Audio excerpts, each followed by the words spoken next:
ಎಲ್ರಿಗೂ ನಮಸ್ಕಾರ.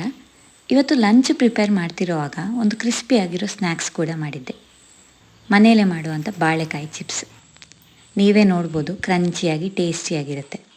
ಸ್ಟೋರಿಂದ ತಂದಿರುವಂಥ ಚಿಪ್ಸಿಗಿಂತ ಈ ಮನೆಯಲ್ಲೇ ಫ್ರೆಶ್ ಆಗಿ ಫ್ರೈ ಮಾಡಿರುವಂಥ ಚಿಪ್ಸು ತುಂಬಾ ಬೆಟರ್. ಈ ಬಾಳೆಕಾಯಿಯನ್ನು ತಂದುಕೊಟ್ಟು ಚಿಪ್ಸ್ ಮಾಡುವಂಥ ಅಭಿ ಹೇಳಿ 2 ದಿನವೇ ಆಗಿತ್ತು. ಟೈಮ್ ಇರಲಿಲ್ಲ ಅಂತ ಫ್ರಿಜ್ಜಲ್ಲಿ ಇಟ್ಟಿದ್ದೆ. ಇವತ್ತು ಬೆಳಿಗ್ಗೆ ಕೆಲಸದವ್ರನ್ನ ಕರ್ಕೊಂಡು ತೋಟಕ್ಕೆ ಹೋಗೋದು, ನೀನು ಬಂದರೆ ಅಲ್ಲೇ ಅಡುಗೆ ಮಾಡಿ ಊಟ ಮಾಡಿ ಸಂಜೆ ಬರ್ಬೋದು ಮನೆಗೆ ಅಂತ ಹೇಳಿದ್ರು. ಸರಿ, ಆಗಿದ್ರೆ ಲಂಚ್ ಜೊತೆಗೆ ಬಾಳೆಕಾಯಿ ಚಿಪ್ಸನ್ನು ಈಸಿಯಾಗಿ ಹೇಗೆ ಮಾಡ್ಬೋದು ಅಂತ ತೋರಿಸ್ಕೊಳ್ಳೋಣ ಅಂತ ಅನ್ನಿಸ್ತು. ಅದಕ್ಕೆ ಆ ಬಾಳೆಕಾಯಿಯನ್ನು ಹಿಡ್ಕೊಂಡು ಹೊರಟೆ. ಬಾಳೆಕಾಯಿ ಚಿಪ್ಸನ್ನು ಹೆಚ್ಚಾಗಿ ನೇಂದ್ರ ಬಾಳೆಕಾಯಿ ವೆರೈಟಿಯಲ್ಲಿ ಮಾಡ್ತಾರೆ, ಮತ್ತು ಪಚ್ಚೆ ಬಾಳೆ ಅಥವಾ ಕ್ಯಾವೆಂಡಿಶ್ ಬಾಳೆಯಲ್ಲೂ ಮಾಡ್ತಾರೆ. ಬಟ್ ಆದರೆ ರುಚಿ ಜಾಸ್ತಿ ನೇಂದ್ರ ಬಾಳೆಕಾಯಿಯಲ್ಲಿ ಮಾಡಿದೆ.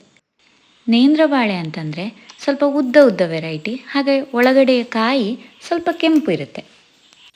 ಈ ಕಾಯಿಯನ್ನು ಚಿಪ್ಸಿಗೆ ರೆಡಿ ಮಾಡೋದಕ್ಕೆ ನಾವು ಮೊದಲಿಗೆ ಇದರ ಸಿಪ್ಪೆಯನ್ನು ತೆಗೆದುಕೊಳ್ಬೇಕು. ಅದಕ್ಕೆ ನಾನೀಗ ಬಾಳೆಕಾಯಿಯ ಸಿಪ್ಪೆಗೆ 3-4 ಗೀರುಗಳನ್ನು ಮಾಡ್ಕೊಳ್ತಾ ಇದ್ದೇನೆ.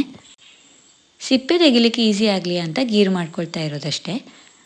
ಈ ಗೀರು ಮಾಡ್ಕೊಳ್ಳುವಾಗ ಒಳಗಿನ ಕಾಯಿಗೆ ಯಾವುದೇ ರೀತಿ ಪೆಟ್ಟಾಗದ ಹಾಗೆ ನೋಡ್ಕೊಳ್ಳಿ. ಅದೇ ರೀತಿ ಬಾಳೆಕಾಯಿ ಸಿಪ್ಪೆಯನ್ನು ತೆಗೆಯುವಾಗ ಕೈಗೆಲ್ಲ ಮೇಣ ಅಂಟ್ಕೊಳ್ಳುತ್ತೆ ಅನ್ನೋ ಪ್ರಾಬ್ಲಮ್ ಇದ್ದರೆ ಕೈಗೆ ಸ್ವಲ್ಪ ಎಣ್ಣೆಯನ್ನು ಹಾಕ್ಕೊಳ್ಬೋದು. ಅದರಿಂದ ಮೇಣದ ಪ್ರಾಬ್ಲಮ್ ಸಾಲ್ವ್ ಆಗುತ್ತೆ. ಇವತ್ತು ಅಡುಗೆ ಮಾಡೋದಕ್ಕೆ ನನ್ನ ಮಗಳು ಜಾಯ್ನ್ ಆಗಿದ್ಲು. ಇದು ಬಾಳೆಕಾಯಿ ಚಿಪ್ಸ್ ಮಾಡಿಕೊಡ್ತೇನೆ ಅಂತ ಹೇಳಿದರೆ, ಇಲ್ಲ ಅದು ಹಣ್ಣು, ಅದರದ್ದು ಜಾಮ್ ಮಾಡಬೇಕು ಅಂತ ನನಗೆ ಹೇಳ್ಕೊಡ್ತಾ ಕೂತಿದ್ಲು. ಬಾಳೆಕಾಯಿ ಸಿಪ್ಪೆಯನ್ನು ತೆಗೆದ ಕೂಡಲೇ ಅದನ್ನು ಒಂದು ಪಾತ್ರೆಯಲ್ಲಿ ನೀರಿಟ್ಕೊಂಡು ಅದರಲ್ಲಿ ಹಾಕ್ಕೊಳ್ಳಿ, ಇಲ್ಲ ಅಂತಂದರೆ ಬೇಗ ಕಪ್ಪಾಗುತ್ತೆ. ಇಷ್ಟು ಮಾಡ್ಕೊಳ್ಳೋ ಅಷ್ಟೊತ್ತಿಗೆ ಮಧ್ಯಾಹ್ನದ ಲಂಚ್ ಪ್ರಿಪ್ರೇಷನ್ನು ಆಗಬೇಕು ಅಂತ ನೆನಪಾಯಿತು. ಹೇಗೂ ಬಾಳೆಕಾಯಿ ಸಿಪ್ಪೆ ಇತ್ತಲ್ಲ, ಅದನ್ನು ವೇಸ್ಟ್ ಮಾಡೋದು ಬೇಡ ಅಂತ ಅದನ್ನು ಆದಷ್ಟು ಸಣ್ಣದಾಗಿ ಕಟ್ ಮಾಡಿ ಇಟ್ಕೊಳ್ತಾ ಇದ್ದೇನೆ. ಯೂಶ್ವಲಿ ನಮ್ಮ ಮನೆಯಲ್ಲಿ ಬಾಳೆಕಾಯಿ ಪಲ್ಯ ಮಾಡ್ತಿದ್ರೆ ಅದರ ಸಿಪ್ಪೆ ತೆಗಿಯಲ್ಲ. ಅಭಿಗಂತೂ ಬಾಳೆಕಾಯಿ ಪಲ್ಯ ಸಿಪ್ಪೆ ಜೊತೆಗೆ ಮಾಡಿದ್ರೆ ತುಂಬ ಇಷ್ಟ. ಇವತ್ತಿನ ಮೆನು ಅಂತೂ ಸಿಪ್ಪೆದೇ ಪಲ್ಯ. ಕಟ್ ಮಾಡ್ಕೊಂಡಿರೋ ಸಿಪ್ಪೆಯನ್ನು ಕಪ್ಪಾಗದೇ ಇರಲಿ ಅಂತ ನೀರಿಗೆ ಹಾಕಿಟ್ಕೊಂಡಿದ್ದೇನೆ. ನಮ್ಮ ಫಾರ್ಮ್ ಹೌಸಿಗೆ ಮನೆಯಲ್ಲಿದ್ದಂಥ ಓವನ್ನ ತಂದಿಟ್ಕೊಂಡಿದ್ದೇನೆ. ಅದೊಂದು ಎಲೆಕ್ಟ್ರಾನಿಕ್ಸ್ ಐಟಮ್ ಬಿಟ್ಟು ಬೇರೆ ಯಾವುದೂ ಬಂದಿಲ್ಲ. ಮಿಕ್ಸಿ ಗ್ರೈಂಡರ್ ಯಾವುದೂ ಇಲ್ಲದೇ ಇರೋ ಕಾರಣ ಗ್ರೈಂಡ್ ಮಾಡಿ ಮಾಡುವಂಥ ಯಾವ ಅಡುಗೆಯನ್ನು ಈಗ ಮಾಡಲಿಕ್ಕೆ ಸಾಧ್ಯ ಇಲ್ಲ. ಬರೋವಾಗ ಒಂದು ಬದನೆಕಾಯಿ ತೊಗೊಂಡು ಬಂದಿದ್ದೆ, ಹಾಗಾಗಿ ಅದರದ್ದೇ ಒಂದು ಸಿಂಪಲ್ ಆದ ಬೋಳ್ ಸಾರು ಮಾಡ್ಕೊಳ್ತಾ ಇದ್ದೇನೆ.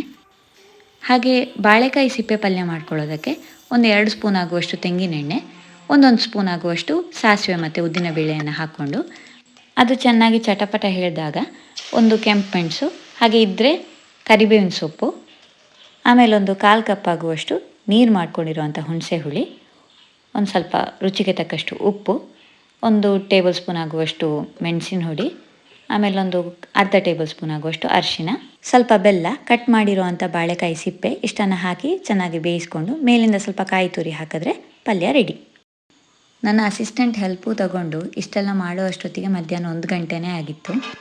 ಅನ್ನ, ಸಾರು, ಹಾಗೆ ಬಾಳೆಕಾಯಿ ಸಿಪ್ಪೆಯ ಪಲ್ಯ, ಮೊಸರು, ಇಷ್ಟು ನಮ್ಮ ಮಧ್ಯಾಹ್ನದ ಲಂಚ್. ಕ್ವಿಕ್ಕಾಗಿ ಸಿಂಪಲ್ ಆಗಿರೋ ಈ ಲಂಚನ್ನು ಮುಗಿಸ್ಕೊಂಡು ಬಾಳೆಕಾಯಿ ಚಿಪ್ಸನ್ನು ಮಾಡೋದನ್ನು ಕಂಟಿನ್ಯೂ ಮಾಡೋಣ ಅಂತ ಹೊರಟೆ. ಈಗಾಗಲೇ ನಾವು ಬಾಳೆಕಾಯಿಯನ್ನು ಸಿಪ್ಪೆ ತೆಗೆದು ನೀರಲ್ಲಿ ಹಾಕಿಟ್ಕೊಂಡಿದ್ದೇವೆ. ಇನ್ನೀಗೊಂದು ಬೌಲ್ನಲ್ಲಿ ಸ್ವಲ್ಪ ನೀರು ತಗೊಂಡು ಅದಕ್ಕೆ 2 ಸ್ಪೂನ್ ಆಗುವಷ್ಟು ಉಪ್ಪು ಹಾಕ್ಕೊಳ್ಳಿ. ಅದನ್ನು ಚೆನ್ನಾಗಿ ಮಿಕ್ಸ್ ಮಾಡಿ ಇಟ್ಕೊಳ್ಳಿ. ಅದನ್ನು ಎಲ್ಲಿ ಯೂಸ್ ಮಾಡಬೇಕು ಅಂತ ನಾನು ಆಮೇಲೆ ರೆಸಿಪಿಯನ್ನು ಕಂಟಿನ್ಯೂ ಮಾಡ್ತಾ ಹೇಳ್ತೇನೆ. ನೀರಲ್ಲಿ ಹಾಕಿಟ್ಟಿರೋಂಥ ಬಾಳೆಕಾಯಿಯನ್ನು ಒಂದು ಬಟ್ಟೆನಲ್ಲೋ ಅಥವಾ ನಾನೀಗ ತೋರಿಸ್ತಿರೋ ಹಾಗೆ ಹೊರಗಡೆ ತೆಗೆದಿಟ್ಟು ಸ್ವಲ್ಪ ನೀರು ಆರಲಿ ಅಂತ ಬಿಟ್ಬಿಡಿ. ಚಿಪ್ಸನ್ನು ಮಾಡೋದಕ್ಕೆ ಮೊದಲು ಎಣ್ಣೆ ಸರಿಯಾಗಿ ಬಿಸಿಯಾಗಿದೆ ಅಂತ ಒಂದು ಸತಿ ಚೆಕ್ ಮಾಡ್ಕೊಳ್ಳಿ. ಒಂದು ಸಣ್ಣ ಚೂರು ಬಾಳೆಕಾಯಿಯನ್ನು ಎಣ್ಣೆಗೆ ಹಾಕಿ ನೋಡಿ, ಅದು ಕೂಡಲೇ ಮೇಲೆ ತೇಲಿ ಬಂದರೆ ಎಣ್ಣೆ ಬಿಸಿಯಾಗಿದೆ ಅಂತ ಅರ್ಥ. ಇಷ್ಟಾದಮೇಲೆ ಬಿಸಿಯಾದ ಎಣ್ಣೆಗೆ ನಾನೀಗ ತೋರಿಸ್ತಿರುವಂಥ ಸ್ಲೈಸರನ್ನು ಯೂಸ್ ಮಾಡಿಕೊಂಡು ಚಿಪ್ಸನ್ನು ಡೈರೆಕ್ಟಾಗಿ ಎಣ್ಣೆಗೆ ಸ್ಲೈಸ್ ಮಾಡ್ಕೊಳ್ತಾ ಬನ್ನಿ. ಬಾಳೆಕಾಯಿ ಚಿಪ್ಸನ್ನು ನೀವು ಡೈರೆಕ್ಟಾಗಿ ಸ್ಲೈಸರಲ್ಲಿ ಎಣ್ಣೆಗೆ ಸ್ಲೈಸ್ ಮಾಡ್ಕೊಳ್ತಾ ಹಾಕ್ಕೊಳ್ಬೇಕು. ಅದನ್ನು ನೀವು ಮೊದಲೇ ಸ್ಲೈಸ್ ಮಾಡಿಟ್ಕೊಂಡು ಆಮೇಲೆ ಎಣ್ಣೆಗೆ ಹಾಕಿದರೆ ಅದು ಒಂದಕ್ಕೊಂದಕ್ಕೆ ಅಂಟಿಕೊಂಡು ಕ್ರಿಸ್ಪಿಯಾದ ಚಿಪ್ಸ್ ರೆಡಿ ಆಗಲ್ಲ. ಎಣ್ಣೆಗೆ ಡೈರೆಕ್ಟಾಗಿ ಸ್ಲೈಸ್ ಮಾಡುವಾಗ ಸ್ವಲ್ಪ ಕೇರ್ಫುಲ್ ಆಗಿರಬೇಕು. ಆದರೆ ಹಾಗಂತ ಚಿಪ್ಸ್ ಮಾಡುವಾಗ ಎಣ್ಣೆ ಹೊರಗಡೆ ಸಿಡಿಯುತ್ತಾ ಹೇಗೆ ಅನ್ನೋ ಭಯ ಏನೂ ಬೇಡ, ಅಂಥದ್ದೇನೂ ಆಗಲ್ಲ. ನಾವೀಗ ರೆಡಿ ಮಾಡ್ಕೊಂಡಿರೋ ಉಪ್ಪು ನೀರನ್ನು 2 ಚಮಚ ಆಗುವಷ್ಟು ಬೇಯ್ತಿರೋ ಅಂಥ ಚಿಪ್ಸಿಗೆ ಹಾಕ್ಕೊಳ್ಳಿ. ಚಿಪ್ಸು ಆ ಉಪ್ಪನ್ನು ಹೀರ್ಕೊಳ್ಳುತ್ತೆ.